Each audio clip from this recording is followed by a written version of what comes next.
দর্শক চলে আসলাম এইমাত্র পাওয়া আগামীকাল খুবই গুরুত্বপূর্ণ ঝড় বৃষ্টি, নিম্নচাপ, মেঘ বৃষ্টি, শিলাবৃষ্টি, কালবৈশাখী ঝড় এবং আবহাওয়ার খবর নিয়ে দর্শক আজকে ভিডিওতে জানিয়ে দেবো আগামীকাল 24 ঘন্টায় কেমন থাকার সম্ভাবনা রয়েছে বাংলাদেশে 8টি বিভাগে 64 জেলা আবহাওয়া পরিস্থিতি এবং আরও জানিয়ে দেবো পশ্চিমবঙ্গে কোথাও কোনো বৃষ্টিপাতের সম্ভাবনা আছে কি না।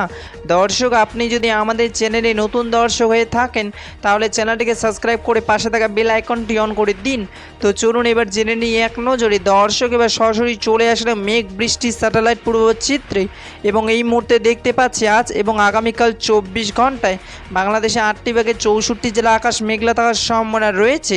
আপাতত 24 ঘন্টা বাংলাদেশের সিলেট, সুনামগঞ্জ, মৌলভীবাজার, হবিগঞ্জ, ময়মনসিংহ, নেত্রকোনা, জামালপুর, শেরপুর, টাঙ্গাইল, কিশোরগঞ্জ, নরসিংদী, গাজীপুর, ঢাকা, নারায়ণগঞ্জ, মানিকগঞ্জ, মুন্সিগঞ্জ, রাঙামাটি, খাগড়াছড়ি, কক্সবাজার ও চট্টগ্রামে বৃষ্টি পড়ার সম্ভাবনা রয়েছে এবং পশ্চিমবঙ্গের দার্জিলিং, কালিম্পং, জলপাইগুড়ি, আলিপুরদুয়ার, কোচবিহার, মালদা, মুর্শিদাবাদ, দক্ষিণ দিনাজপুর, উত্তর দিনাজপুর ও বীরভূমে বৃষ্টি পড়ার সম্ভাবনা রয়েছে 16 জুলাই 2026 বৃহস্পতিবারের আবহাওয়ার খবর। ধন্যবাদ।